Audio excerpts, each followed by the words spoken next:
Today, we're talking about products that won't end up in glossy campaigns or on brand trips. They are not exciting, they're not aspirational, and honestly, they're actually not that much fun to talk about either. But they are things that I reach for over and over again. The kind of products that quietly earned their place in my life because they actually work. So today I'm sharing a collection of very unsexy and very practical items that I genuinely rely on. Now let's start with something that I honestly didn't know I needed until I tried it. Number one on this list is the Magic Shine Eraser from Catrice. I mean, it's as simple as that. It erases shine. Like, the texture is almost spongy, and I still don't quite understand how it works. But let me tell you, it gets rid of the shine without leaving anything behind. There's no powder residue, there's no cakiness, there's no dryness. Like, you really don't feel like you have anything additional on your skin. And since I started using this, powder is completely gone from my routine. So where I previously used powder after applying like a super dewy foundation, now I use this. And where I used to repowder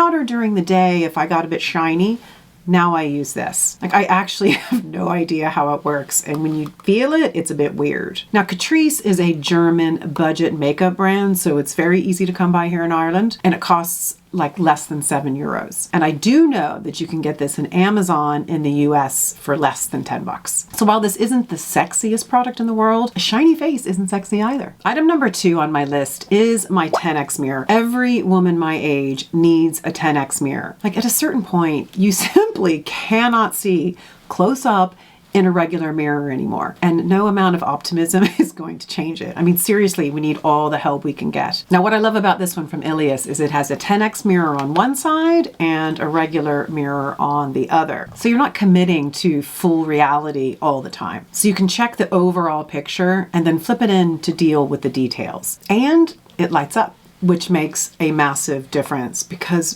bad lighting lies.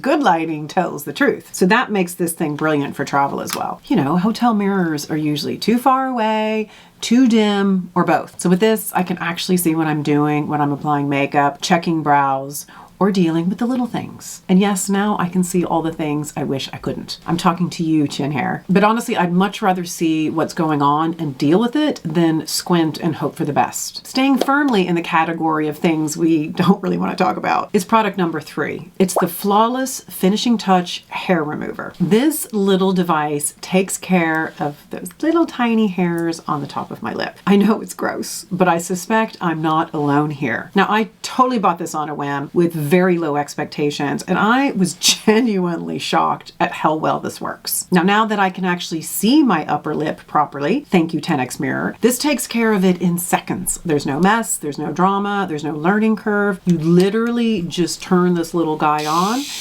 Oh, it's very loud. And then you simply move this around, and I'm telling you, the hair is gone. And when you're done, you simply unscrew the top, you empty out the contents, and off you go. It recharges by USB, which is also super duper handy. Like, I have had this little device for over 2 years, and it still runs perfectly. I mean, this is one of those deeply unsexy products that you don't think about until you need it, and then you're very glad you have it. Because plucking those little things, forget about it. Like, it's not glamorous. But it absolutely does the job. I just found out from one of my friends here in Ireland that you could buy this in one of our local shops for $5.99. I think I paid $25.99 at the pharmacy. But still, $25.99 for 2+ years of use. It's a steal. Number 4 on my list is my silicone body scrubber. Now, in-shower products don't feature much in my videos, but I use this every single day. So it really deserves a place in this video. Now, I actually love the feeling of a traditional mesh puff thing. I don't know what they're called. I can't seem to find a standard name. But all I can ever think of when I use this is germs. They stay wet, they trap product, and unless you're replacing them every few weeks, which most of us aren't, they start to give me the ick. So that's why I switched years ago to a silicone body scrubber. But this new one, which I've just started using, is even better. This one is my inner need, and it's honestly so much better than it looks. The bristles are longer and more flexible, so you can still get that really satisfying clean without it being harsh. It's very easy to hold, it doesn't slip out of your hand, and it's just a joy to use in the shower. Plus, it has an exfoliating cover that I use a few times a week to give my skin a really good scrub. And it does this just with regular soap without making making any mess in the shower. Plus, I can just chuck this in the washing machine to keep it clean. And because this is silicone, it's antimicrobial. So I don't spend shower time wondering if something is growing on it. I can just use it, rinse it, hang it up to dry, and move about my day. Now here's some good news. They sent me a box of these, so I have some extras to give away to you. I have 2 for the face, 2 for the scalp, and 2 for the body. So if you want one of these silicone scrubbers, leave me a note in the comments and tell me which version you'd like. I will randomly select some people and send them out. And honestly, I think everyone should have one of these in the shower. Like once you switch, it is very hard to go back. Okay, if there's one thing I've learned over the years, it's that beauty sleep is not just a phrase. Like it's a real thing. When I don't sleep well, it shows immediately. My skin looks dull, everything feels more reactive. No amount of skincare the next day really makes up for it, even though I try, because it happens a lot. Like good sleep is truly one of the most powerful beauty tools we have, and it's completely unglamorous. Which brings me on to item number 5, my sleep mask. Like it's something I genuinely cannot live without, end of story. Like I've been sleeping with a mask since I was 18. I think I'm part vampire because if there's even a sliver of light under the door or peeking through a window, I won't sleep. And I'm not joking when I say I have no less than 12 masks in my nightstand right now. I have airplane masks, silk masks, masks that massage, masks that play music, masks with adjustable eyepieces. You name it, I have tried it. Yet this is probably the cheapest I've ever bought, and it is my favorite, hands down. It's the simple cotton number from Amazon that costs about 17 bucks. Like it's big enough to block everything out, and it is soft enough that it doesn't weigh me down or feel scratchy. Like I know the photo of it on Amazon makes it look like it's big and thick and it has structure to it. It doesn't. It's floppy and it just sort of molds to your face. It just disappears when it's on. So I already have 2 of these. There's always one I'm using, one that's in the wash, and I think I need to get another one. I mean, just in case. Like what if they stop making them? I swear I'll die. And I know Gary thinks I'm very dramatic, but there you go. Because if I don't have this, I'm not going to sleep. Okay, number 6 is a funny one. It's definitely an example of what I mean by unsexy, but life improving. So I got a new pair of glasses last year. You know, I'm of an age where I need them for reading, and now I have to use them for computer as well, which means I'm wearing my glasses all day on a work day. And I love these new ones. They're great fun, but oh my God, they're heavy. And that's just not something you notice when you're trying glasses on, like for 5 minutes in the shop. It's when you wear them for hours and think, Houston, we have a problem. Like these were actually hurting my nose, like properly sore. And I thought to myself, well, that's it. I've just made a huge mistake and now I'm gonna have to go and buy another pair. And then I saw a YouTube video by my pal, makeup artist Michelle Spieler, and she was talking about this product. These are by Eyeglass and they're called Cozy Eyeglass Socks. And while they look a little like socks, they're actually small counterweights. They attach to the ends of the arms of your glasses and they redistribute the weight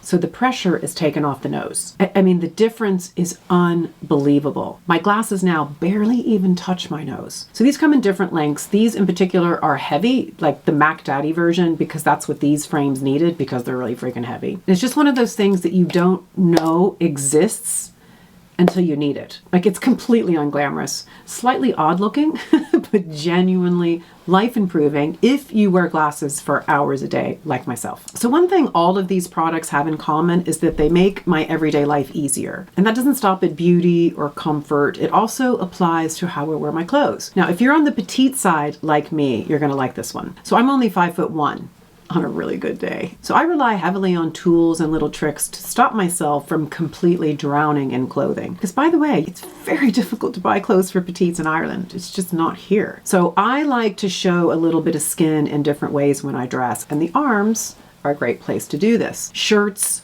jumpers and sweaters and blazers, they're nearly always too long or too bulky for little Mary. So that's why I got item number 7. These are shirt garters. Like they keep my sleeves up exactly where I want them, and once they're on, they really stay put. So I use these mostly with blazers like I'm doing today, and they instantly make things look more intentional and just fit me better. Now I have 2 different sets. The first is adjustable, which is great for getting that perfect fit, but they're a little bulky at the buckle, and I really wish they were half or even a quarter of the width. And the second set I have are stretchy, which is easy to use, but they can start to feel a tad tight if you've been than wearing them for 10 hours. So I have them in different colorways so that they tend to blend in with pretty much everything I wear. Like completely unsexy, very practical, designed to never be seen, really inexpensive, but they make a huge difference to how my clothes fit. Like they're great. And item number 8 is a little bit embarrassing and one that I've mentioned before. I have a real love-hate relationship with these, and they are my Barefoot shoes. Now let me be very clear. These have to be the most unsexy things I have ever owned. For those of you who don't know, these are ultra minimal shoes designed to mimic walking barefoot. They have thin soles, a wide toe box, zero heel lift, so that your feet actually do the work. The idea is that by connecting more with the ground, they help strengthen muscles, tendons, ligaments, improve circulation, and encourage a more natural stride. I'll be honest, I thought the whole thing was a bit woo-woo. I mean, that's fine. I can be a bit woo-woo, just not that woo-woo. Also, I think barefoot shoes are excruciatingly unattractive, especially the ones with like the separate toes. Oh my God, they just kind of weird me out. Anyway, I'd seen a video by someone else on YouTube who went down the science of it, and I thought, okay. And I took the plunge, and my first pair were the cutest entry-level pair that I could find. I got these, which are called the Witten Mary Janes, on Amazon last year for about 25 bucks. I found them pretty comfortable, and as someone who lives in flip-flops for the summer, I don't really have high arches or very flat feet, so the lack of the sport didn't bother me at all. But wow, I loved how much room my toes had to just spread out. It's like they had been liberated. Now the only downside was the footbed was just a little bit harder than I would like. So I suppose I could add an insole, which I probably will do when the warmer weather rolls around. I mean, these are made of cloth. They have little holes in them, and they're completely impractical for the fall, the winter, and even part of the spring in Ireland. So I went looking for another pair. But in general, barefoot shoes are expensive. And because they're so unattractive, in my opinion, I wasn't ready to invest. So I found this next pair on Vinted, brand new, for about 15 euros. Sold. These are the Hike Lazuli Pro barefoot shoes. These have become my house shoes. Like they're the first thing I put on when I wake up and the first thing I put on when I get home. I work out in them, I walk on the treadmill, clean and cook. It is the only shoe I wear when I'm home. Like they're much more cushiony than the Mary Janes, but holy cow, I hate the look of them. Like I do not wear these outside. I've done it on a few occasions and I got a bit embarrassed, but I love them. And what I've learned is that I don't necessarily need barefoot shoes. You know, they have really thin soles and there's like zero heel and they're really flexible. What I really need are shoes with a wider toe box, like for my toesies. Like I have a narrow foot. It's not like I have big clunky feet. I just never realized how modern shoes are designed to actually pinch our toes. It makes us ladies look more feminine. Well, fuck that. Like once you set your toes free, it's really hard to shove the genie back in the bottle. Like since wearing these shoes, I've discovered that like 75% of my shoes are too narrow at the top. They're just not comfortable. It's actually probably one of the reasons I've always loved flip-flops, though I never really thought about it before. And if you know me, you know I live in flip-flops. So I have slowly started to declutter my shoe collection. Like I just sold last week 2 pairs of pretty much brand new Doc Martens that I absolutely adored. Sad times. So now I am on the quest for shoes that don't force my toes into that uncomfortable position. I'm researching, I'm talking to tons of brands, and I have found very few items that I actually want to purchase. I don't need outdoor hiking shoes or casual boots. I need super cute, fashionable, toe-freeing shoes that I can wear to work and I can wear out. Like flats and kitten heels and biker boots and cool tennis shoes. But I'm addicted to the comfort that these shoes give me, so the quest continues. So if you have any thoughts or recommendations, please send help. So guys, that's it. These are not exciting products. They're not glamorous or aspirational, and they're definitely not trending on TikTok, but they are things that quietly make my everyday life easier, more comfortable, or just better. So if you enjoyed this video, I did another one last year, different products, same idea. So I'll put a link to that down below if you want more. And as always, let me know in the comments below, which are your practical, boring things that you can't live without, because clearly I'm into this stuff. So thank you so much for watching, and I'll see you at the next one. Bye. And if you like this video, YouTube thinks you're going to like this next one.